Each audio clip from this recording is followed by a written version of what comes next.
The chief cock went on complaining and weeping as he chopped the onions. But he was talking to himself because he could not walk back to the stater room and to look at the pig. It was then a magnificent specimen of a pastry cock art. The edging was perfectly formed, and the flip-floppers leaves which decorated the crosses were beautifully made, and were bore the words "Happy Birthday Knockin'" in neat lettering. Her crust was baked on the first reputation for burnt color. It looked very tasty. Cannot wonder if he did to bake a piece of the corner of it just to see. The chief cock knocked round the door. "You can eat the first piece you're hungry. You don't want it." He shrieked and slammed the door. Prince cannot talk, knocked at the pig.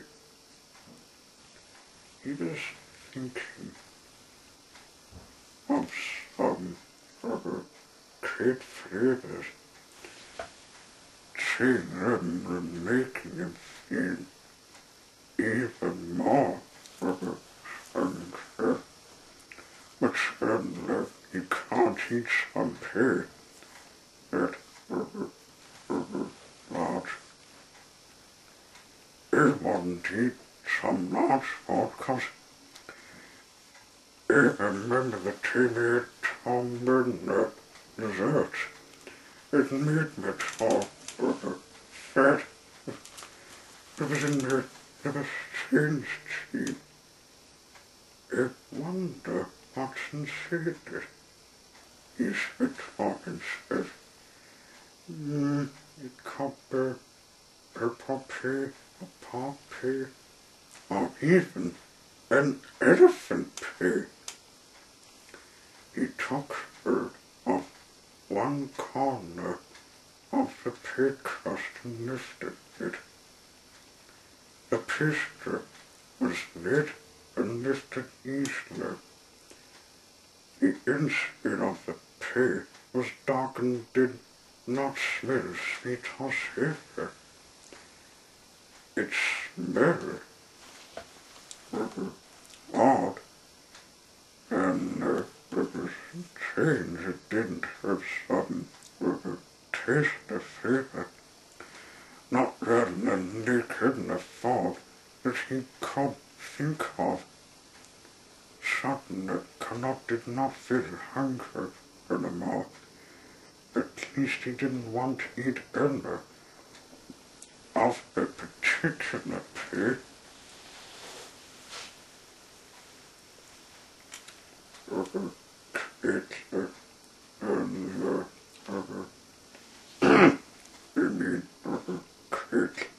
He crept away, wondering what to do next. Being a sensible lad, he decided to ask his mother's advice. His mother, Connaught, was in a little parlour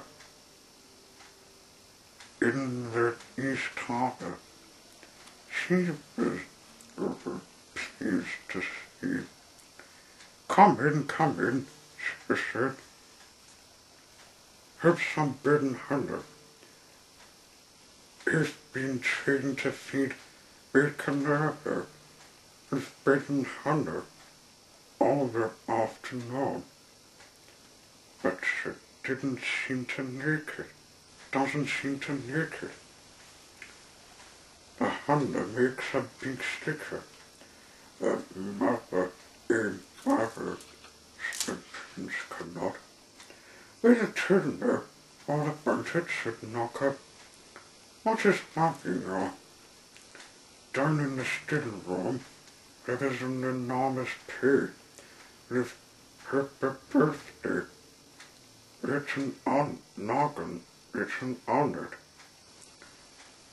Well, it's not less appeasing, is it? Said Knocker. After all, it is Noggin's birthday, and tonight there was a great feast. Ate her, said the mother, prince, but the head cook says it wasn't made for. He says some butcher brought it in out to him and ate, and just left it. Our niece, said the queen, the loveless that pays present for knocking.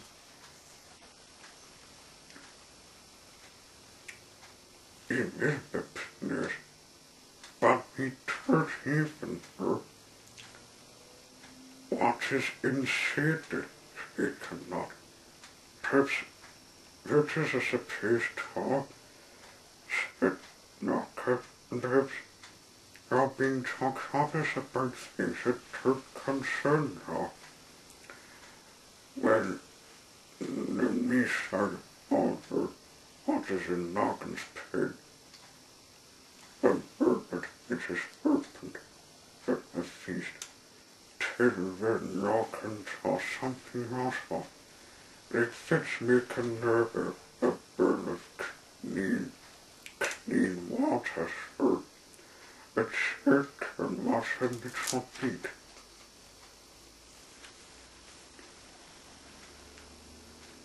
Cannot fit Knocker's nerve a burn of water and went away.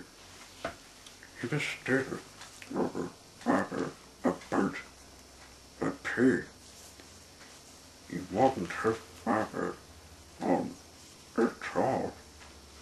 If when he lifted the crust, the pig smelt of raw barb of vinegar and herb, or something you know, but it smelled quite different.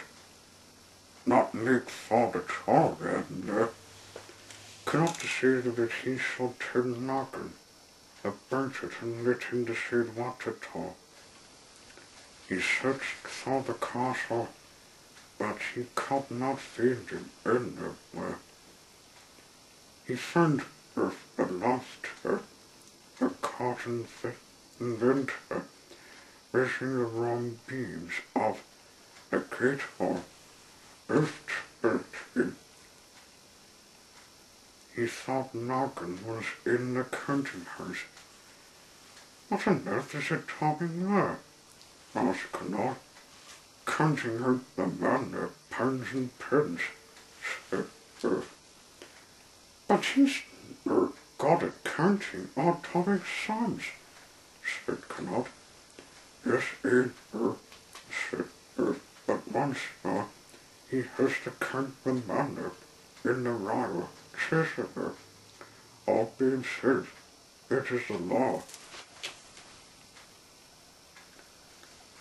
Cannot run to the counting house, and was just about to bang on the door when its boss heard us pretty. Shh, he said, her butter make her in. But she must tell him about the patient cannot urge this urges. Noggin is counting. He must not be disturbed. If he stops counting, even for a second, he is to start counting all perfectly. It's the after mask and but this may be important. If other things cannot be there's a meat artist at the church. If her butter interruption, he may be finished in about 2 hours. The searchers at Dunnigan, one each side of the door, cannot thinking he could not tell Noggin what was in the paper, he had to solve the problem himself. He went back to the sitting room and stood looking at the paper for a long time. He did not feel like lifting across and knocking inside it again. He did not know why. Perhaps for some reason he was with a frightened of it. But as he said to himself, it was only a pay after all, even if it was enormous, and he had no time. He went to the gatehouse, the searchers' houses, and into the town to several other houses. From these houses he collected his friends, small boys and girls like himself. In the end he had 12 of his friends with him, and they had a meeting in the hayrick above the cow river. It was where they always have their meetings. Vincent cannot. He had a problem. A short, suspicious-looking place arrived. The noggin, and we have to find out what is inside it without opening it or breaking the crust. Well, how can they? Asked Herbert the Fat.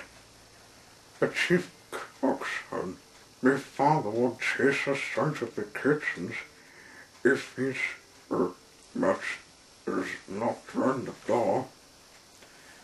It isn't in the kitchens, said Cannot. It is in the stable room, just by the big doors. It's on a traveller, and your father says it is nothing to do with him. What shall we do then? Said Mitchell, with the long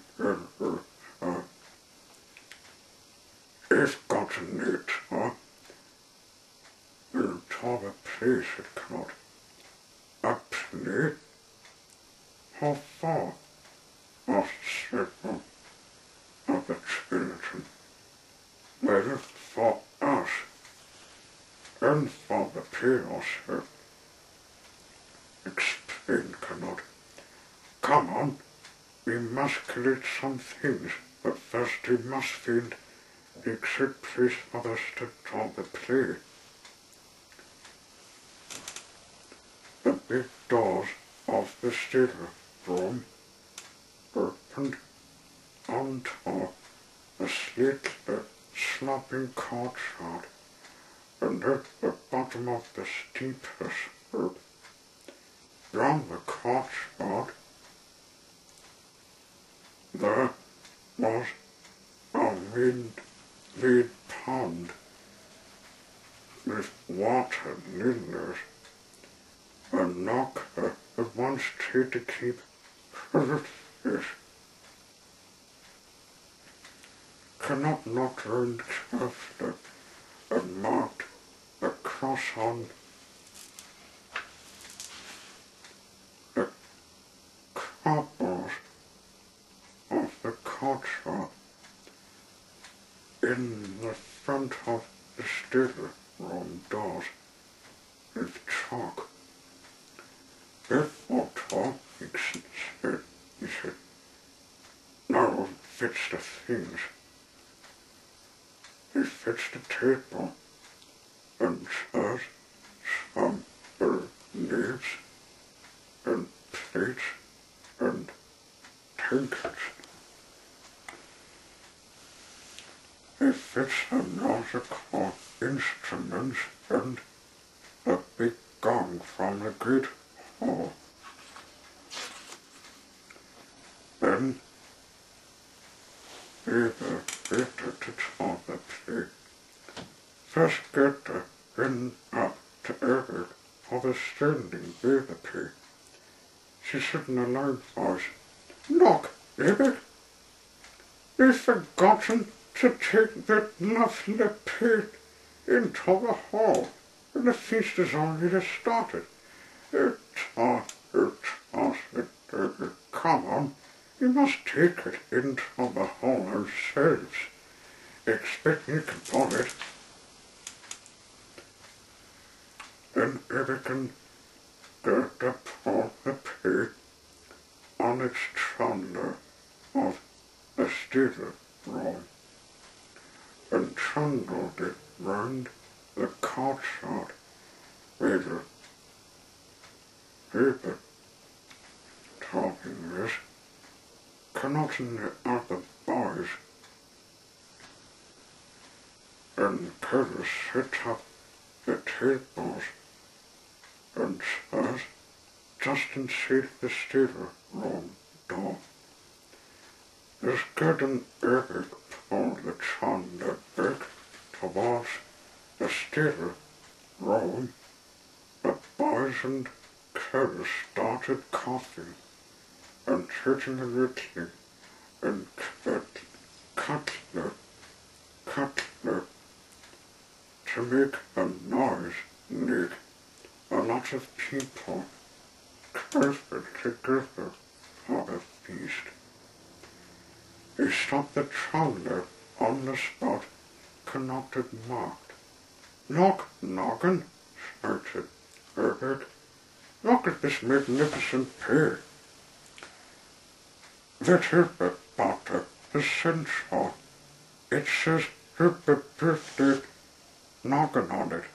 "Herbert birthday noggin," shouted all the children, and they picked up the musical instruments, the drum horns and cymbals and drums, and they marched round the pig playing loud music and singing Herbert birthday noggin.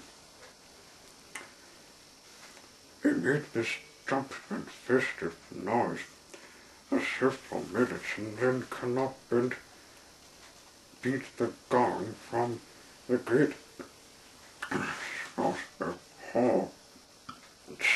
"Please silence," he shouted. "Please silence, if the butter is knocking the prince of the Nogs takes his sword and cuts this magnificent pig."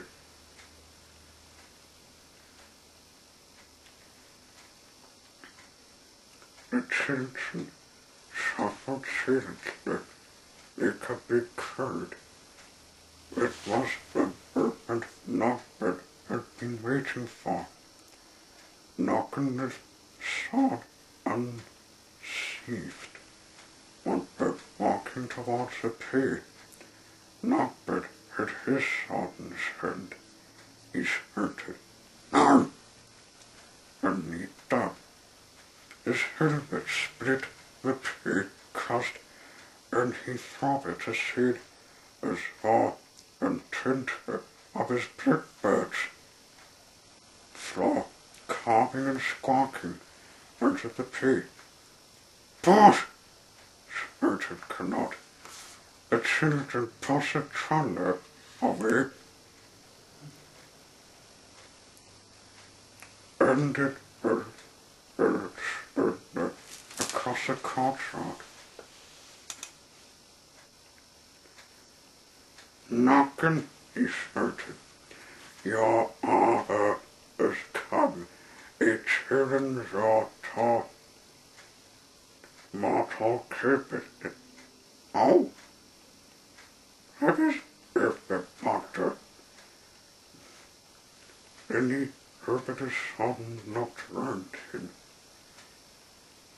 He it expected to indicate how his curse was supposed to be picking and servicing the gods and the guests in the hall. And he fought the unexpected noggin sword to sword. He expected to beat him because he had a rather long sword. Instead he was in the open courtyard, standing in his pit, which was rather gently burning away. The children had ridden on the street alone and slammed the gate doors, and Nogbert's curse rather puzzled about what they were supposed to do of fleeing this way, and that in the courtyard garden. Nogbert stopped there, amazed over Rupert, but in this Rupert, the chandler kept its speed, and it ran down the slope towards a waiting stop, a pond. The chandler itself hit the ornamental wall at the edge of the pond and stopped. But the pig dish with its puzzled person to slid on into the pond and floated over Rupert like a bird. Help! Shouted Nogbert. He shall drown! He leaped into the rim of the dish, which immediately turned over and dropped him in the pond. Cannot rid into the counting house. He shouted for the spirits. Nogbert in the little pond. Come and arrest him. The spirits stopped up and looked at him. What did you say? He asked. Cannot was about to answer them, and there came an air-spitting shriek from the kitchen garden. Eek!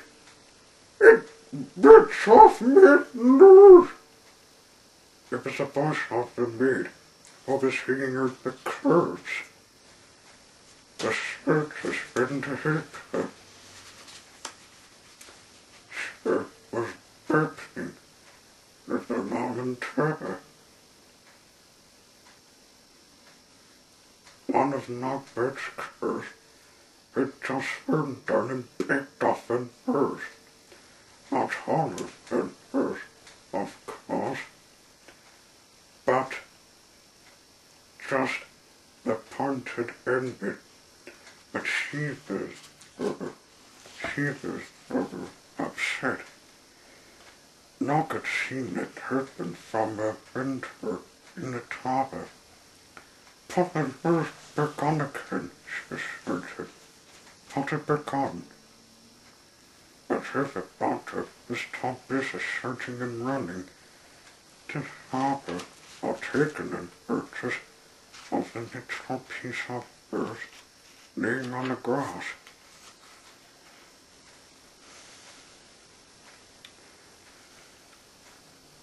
Oh, Miss Silver, said Knocker, go on, Clever, sit down and pop it on again. The Clever slowed down and popped it on again. The Clever slowed down, picked up an earth and popped it on the maid's face. She stopped turning and held it in place with her handkerchief. She held it on the rest of it in it, and it stayed on all right, but it always it was always a bit crooked. When they remembered to her were not the log bed,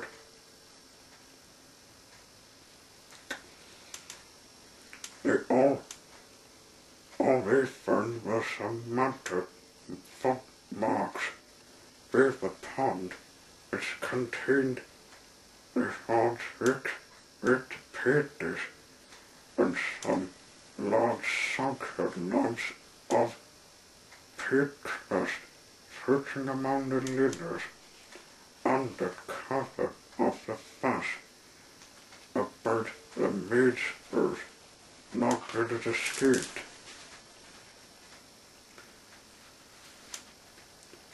Noggin came out of the counting house 8,778 silver pieces, princes, 614 pen pieces, pounds, and a bent ermine petal. He said, it hadn't lots of burnt at feast. He earned.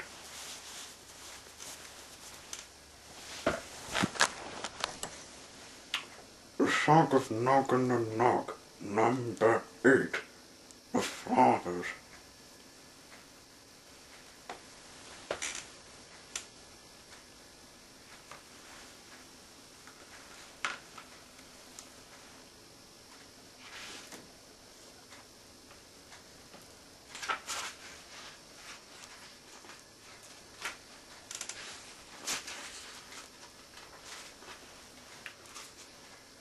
In the lands of the north, where the brick rocks stand guard against the spirits,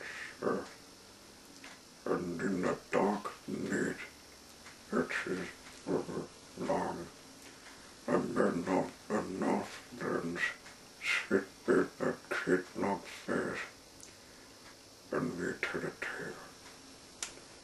They tell of Noggin, Prince of the Nogs, and of his friend, Ron, on the names of men of fathers, and discovered the name of the father he did not hear.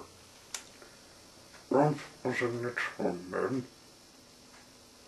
He came from the hot water village beyond the grass mountains where the Aztec and Silver Seas, to visit his friends and Nogs and being the greetings of his small people, of the Prince Noggin and Nog. And to remember last he came to in the second saga of Noggin and Nog, the taken her cricketers was flying above the castle, wasn't curving in the way, just talking his money to Caesar. He saw Rum down some rocks. Yes, he saw Rum down the rocks, and he swooped down to take a look. He met him with the sword. Rum thought he was a pervert, but he did realize it was the keen bird he shouldn't attack. And how he'd heard Noggin had taken was then pitching about a hot water villa, and how they had taken the problem of the cave, which was warm, and how Ron said to the taken of her Nogbert got in the cave the other way and got out the same way. It's all was causing the trouble always the same thick and knock bed, the bed. All in the hot water river was in the far north of Noggin's kingdom. It was a warm, fertile place where geese steamed from the ground and the plants grew large and lush. Rolf did not think much of the plantain leaf or in the shelter of the logs. They grew good corn and fields.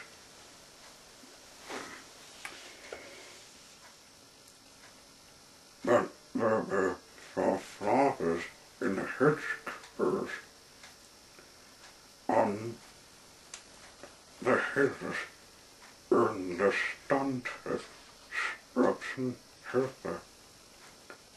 Still, the heather was sunny and she was knocking and knocking, watching from across the hill above the town. This is a plague place compared with your Rolf, said Noggin up on its edge of cliff, and the place the coming of is the bleakest of all, said the Robin Castle of Nogbed the bird. They saw that the castle of Nogbed the bird before them. It was Robin, but it did not seem to be quite as Robin's also. The roof was patched in pieces and the door was mended.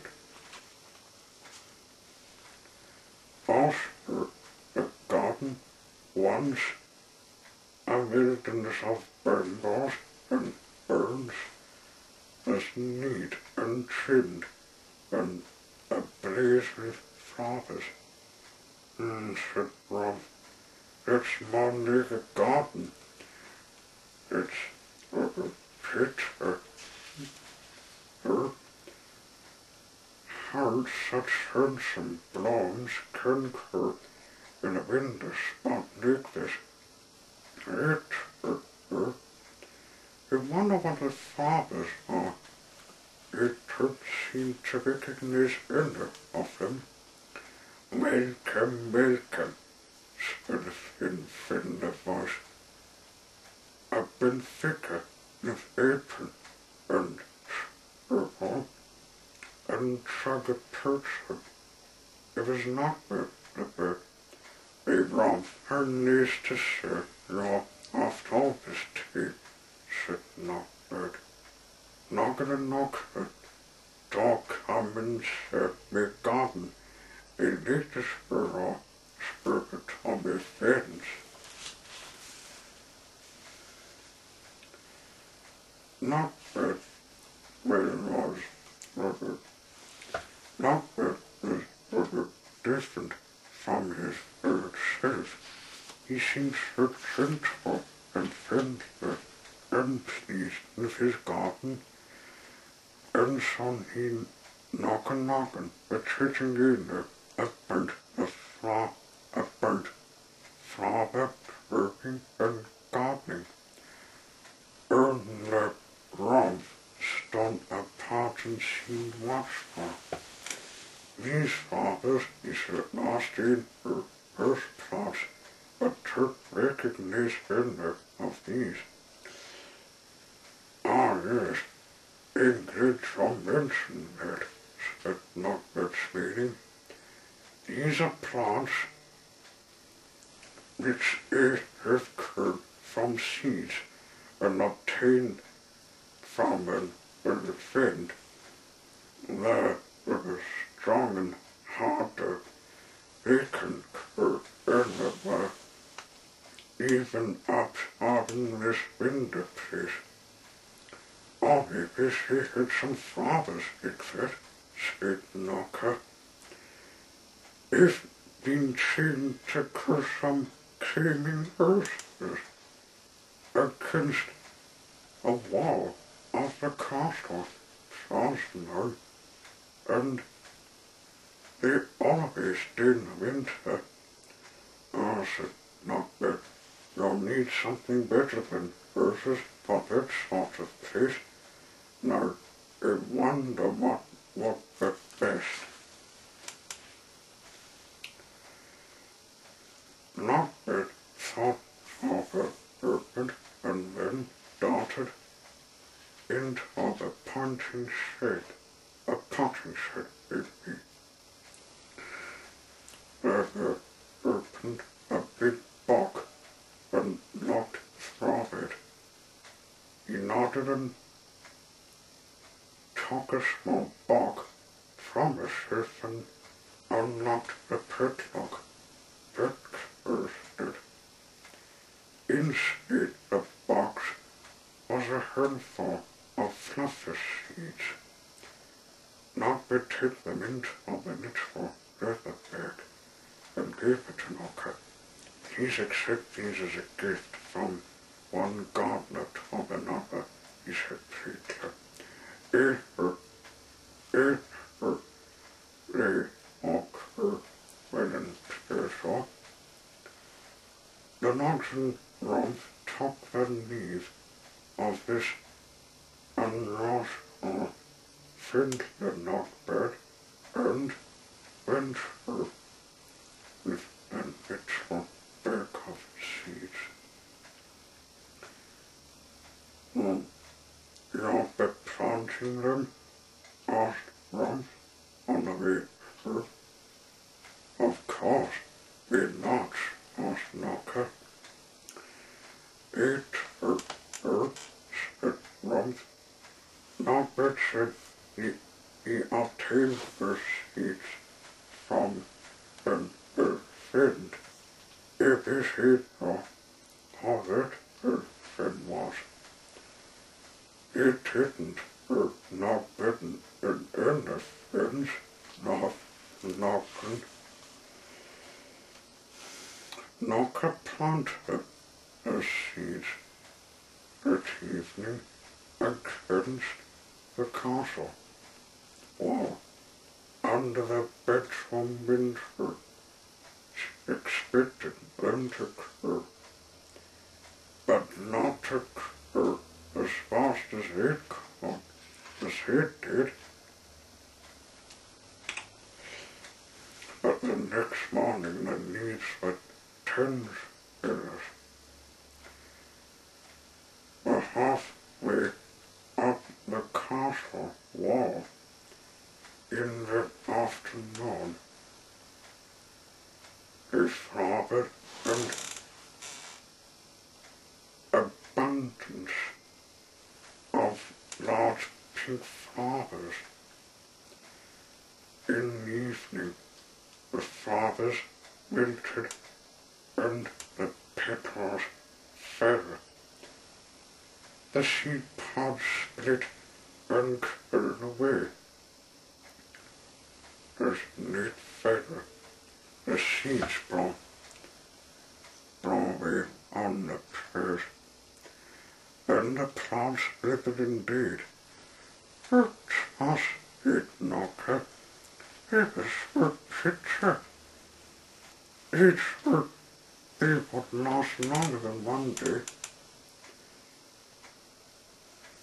Next morning, they heard a voice from the sun cannot, calling from outside the window. Hey, here's the butcher, he shouted. Look at this. Knocking and Knocker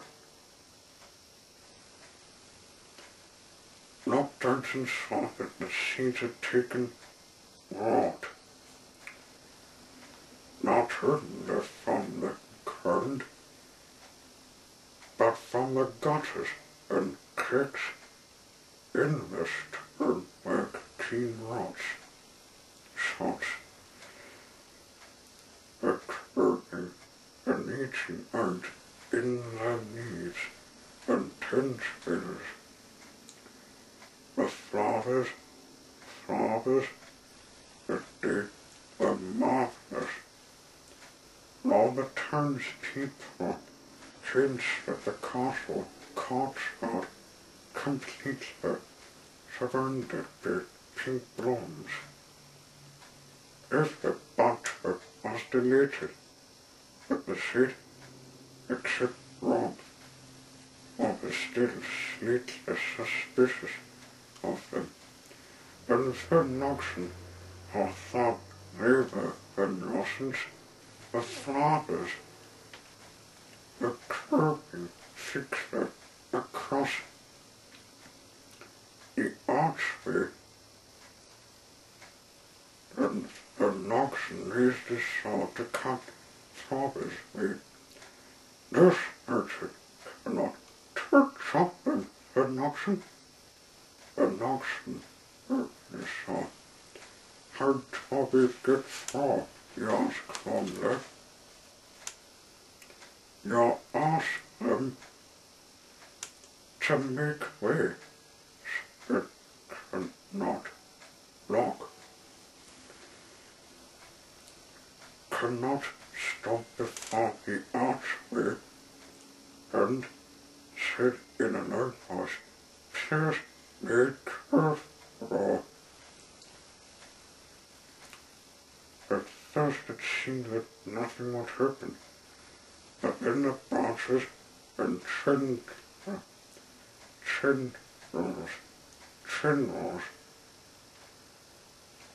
could be seen to march over a seed until the baby's cry. You'd rather cut me with raw, said Van Knoxon, and he raised his sword again. The flowers cringed away from the sword. Van Knoxon, said Knoxon sternly, these flowers are our guests. We do not wish to be chopped. We are, or put your sword away. Van Knoxon, put away the sword. Now, and not Knoxon, you can go to the town square and make a proclamation.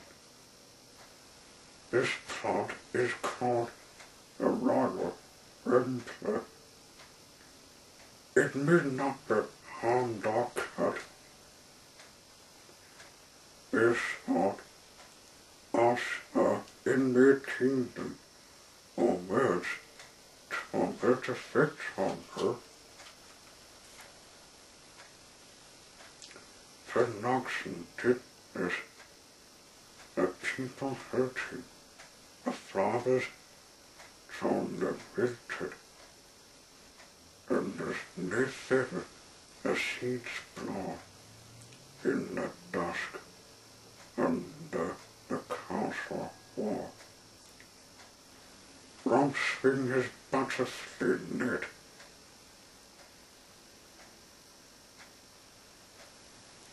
to collect some of the seeds that were floating in the earth. Next day, a new generation of flowers did not harden their curve in earthly crack in the castle wall, but half of the town was covered with flowers. It was rather inconvenient for the Knox, but the flowers were beautiful, and they know they were not allowed to harm the royal Replay. If they loved her, the cotton winter, in winter, was another Knock who did not feel hurt about the enormous mess of greenery, perking, and the cracks in the walls. He heard knocking on the stones of the castle, was shifting. The name between them crumbling and fading away.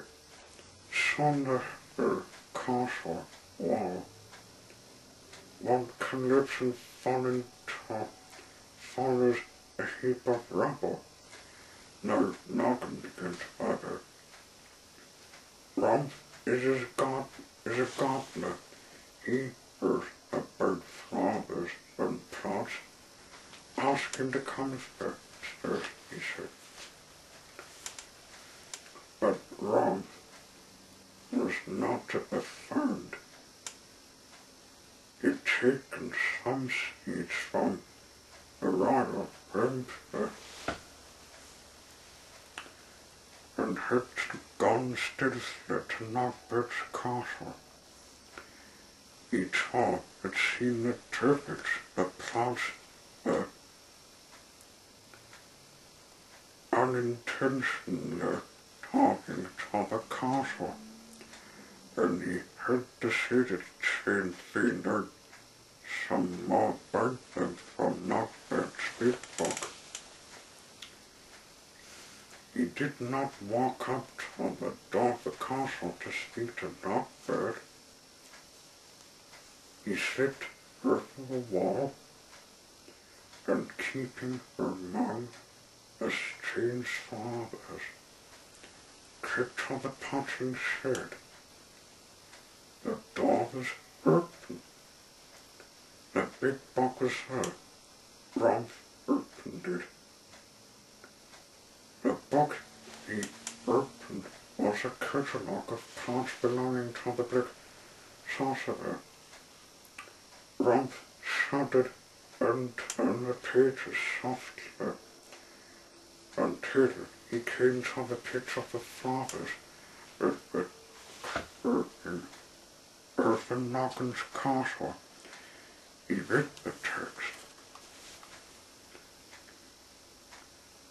Grundle Ston's greater report. Heartless is to keep her stone hurting. Much lost from breaking cities, gates and castle walls. Much lost from breaking God-maker intelligent and really not suitable for magic or black arts. As it has an obstinate, keen and friendly dispersion must be called away off shores to prevent spreading. Rum heard a sound. He listened. It was a rustling whisper. It was the sound of the leaves rubbing together. But it made words. Not bad, coming. Heed. The fathers in the garden that seemed to warn him saw Nettie slipped out of the potting and came face to face with Knockbird in his gardening clothes. This time, Knockbird was not so friendly. Space is it? He said. There's a trespassing little person. Rumpf was a strong man, but with a small. He struggled, but Knockbird lifted him with the scruff of his neck knicker.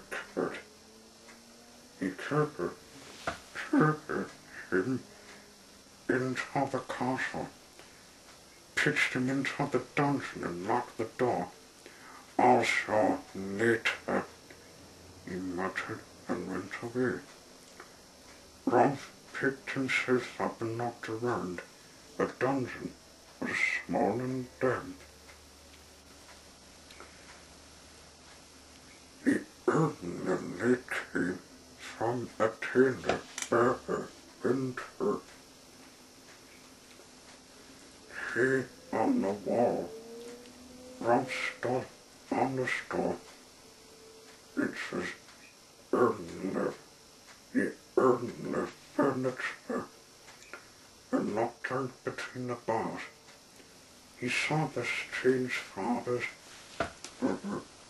He saw the strange fathers were cursed because his dungeon was built turn level.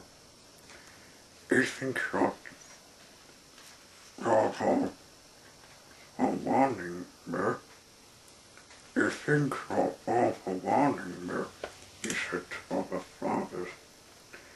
It's our Davis Ursa. Not bad, rustled the fathers. Not bad, coming.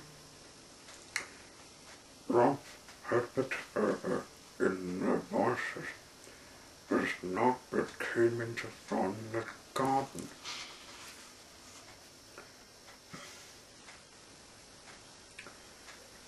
This was a different looking Norbert from the smiling one in the garden apron and head.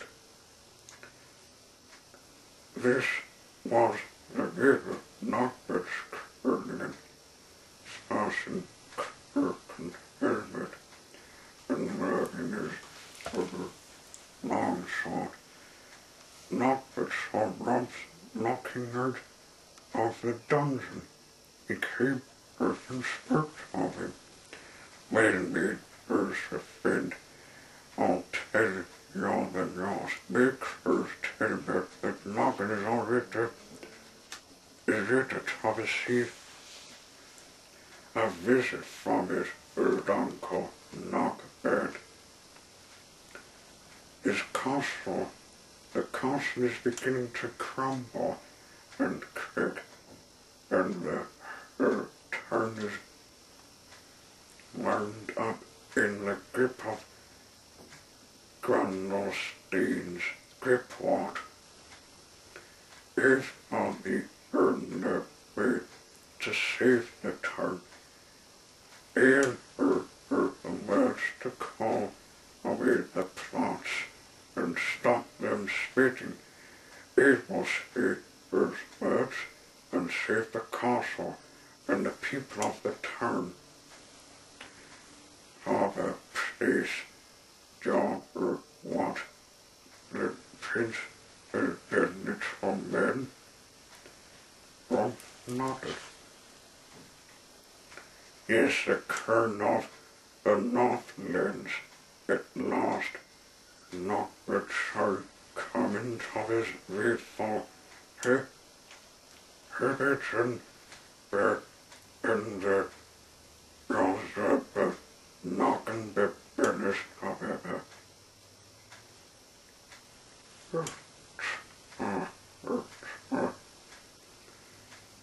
What menus always never news. Not with chuckling to himself. Let despair filled Rob's heart. What would be the fate of the Nogs if Nogbert had become king? What would be the state of Noggin and Knocker? What would be his own fate locked in the dungeon of Nogbert? Then he purchased at the fathers in his speaking. Seeds, seeds. He brought some seeds, said Rob. They brought seeds. The fathers waved their heads in excitement. Plant seeds, plant seeds. Crack seeds turn. Plant. Rob understood the message. He came down, saw his short sword, and dug away the earth under the stone wall, beside the door of his dungeon. He also scraped take deep earth in the name cement between the spurs of the wall. He planted some seeds firmly in the earth and covered them over, even yet not running as strength and speed within these seeds caught her. He sat on the stone and watched as the earth under the wall swayed and split. The wall itself grunted and grated, and the pressure of the seeds bursting and it increased. The cracks further up the wall. The named cement began to crumble and crack. After earning about an hour, warmth as a crack and crunch was the surface stern of the wall split halfway and fell away. He jumped clear on top of the store as a large piece of wall broke apart and fell in a heap on the floor.